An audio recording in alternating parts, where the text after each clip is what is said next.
What's up, guys? I want to do another voiceover here for you from my session on Friday. So started out with a warm-up and I actually did like cuff drills during it and trying to develop a little bit of my ability to control the ball when I do cuff dunks, especially off one.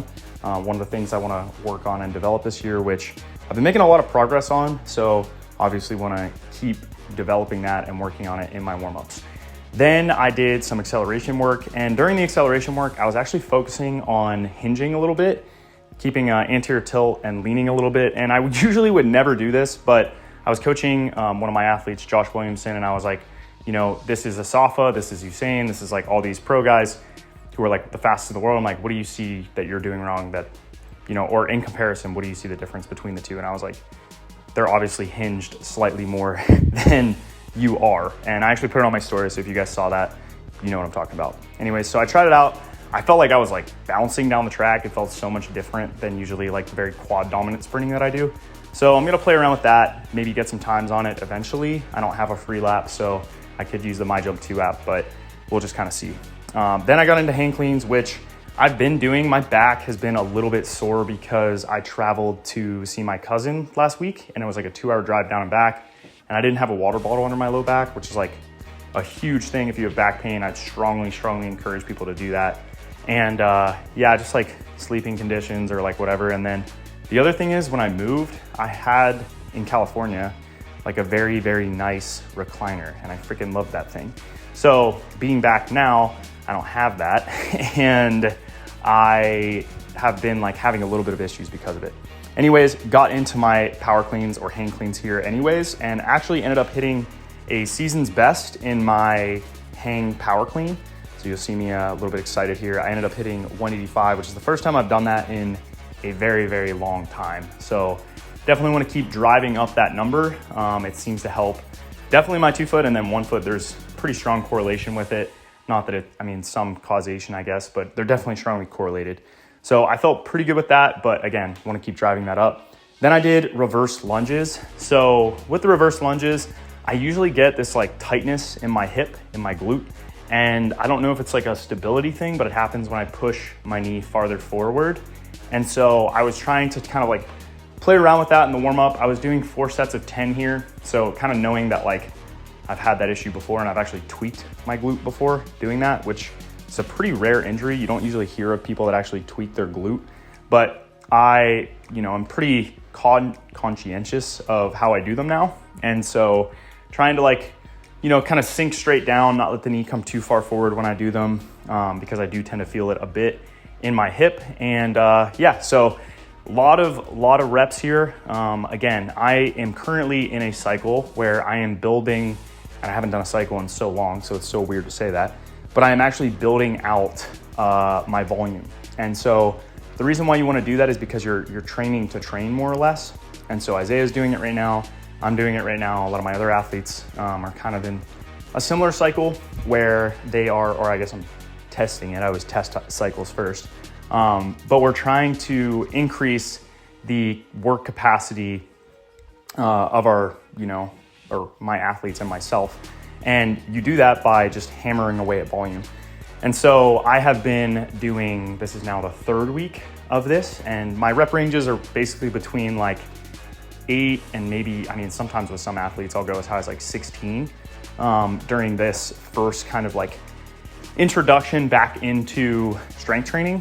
And I typically do this after a competitive season. So Isaiah is kind of like ending his competitive season. He's kind of still in it, but we peaked for dunk camp and him trying to hit a 50. So after we did that, it was like, okay, it's time to return to like some hard ass training. And he has been suffering and struggling through it, dragging through it, but he's done this week. I have 1 more week of loading, and then I'm probably going to deload. Like I said, my back has been bothering me a little bit, so I'm trying to figure out what I'm going to do today as I'm recording this on Monday. I probably will do like the belt squat variants or something like that, just to kind of unload my back. Probably won't do hang cleans, but we'll see. My hamstring has been bothering me a little bit, and I think it is because of, I had an impromptu dunk session on Wednesday, but I was at WVU and I was visiting, and I was like, oh, there's a court. Like, you know how that goes. You get on the court and you're like, oh, I feel good. Start like jumping a little bit, and I like was showing this kid how to dunk, and then I was like, oh, well, let me show you. And then I started dunking, and I was like, well, it's too late now. I might as well have the session. So I was not disciplined, and probably my hamstring was fine after that, but I could tell like I might have pushed it a little bit, got like a little bit tight.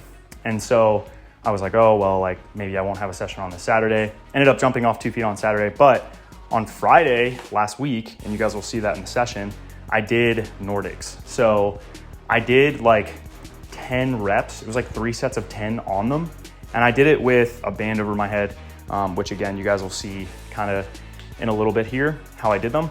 But I just think I'm hammering too much hamstring volume, like strength work, and I'm pushing way too hard in it to the point where I'm actually causing like micro strains in my hamstring, but I don't feel it during it. It's just after the fact. So you guys can see how I was doing them here. On the reverse lunges, one other thing or thought that I had.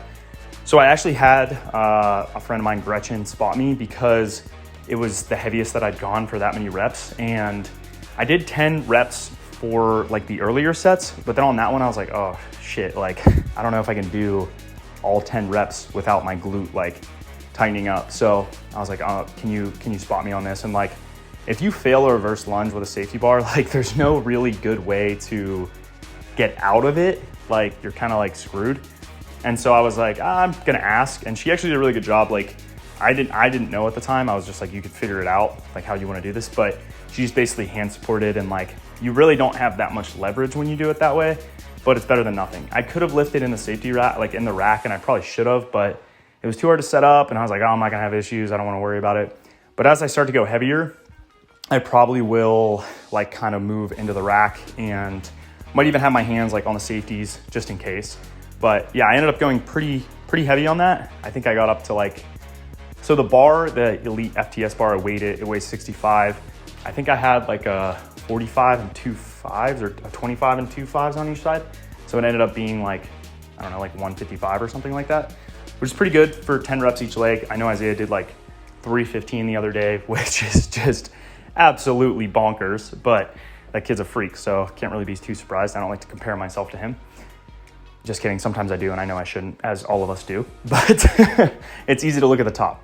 Anyways, so then on these Nordics, like I said, I really got after it on these. When I do Nordics, I like to keep the hip forward and more or less let the belt line touch the ground. And then on the like up phase or whatever, I try not to like pike my hips too much. So you can tell like as I'm coming down, trying to keep the hip forward as much as possible. That wasn't even a good rep. Like my belly actually touches, but that was a better one. Like my belt line is actually touching the ground first. And then on the way up, again, I really try not to like, shoot the shoulders forward, because what happens is your leverage changes. And so I really try not to do that. Anyways, that's the video, guys. Make sure you like, comment, subscribe. If you guys are looking for coaching, go to THPStrength.com and we will get your bounce higher. Anyways, that's the video. Peace out, guys.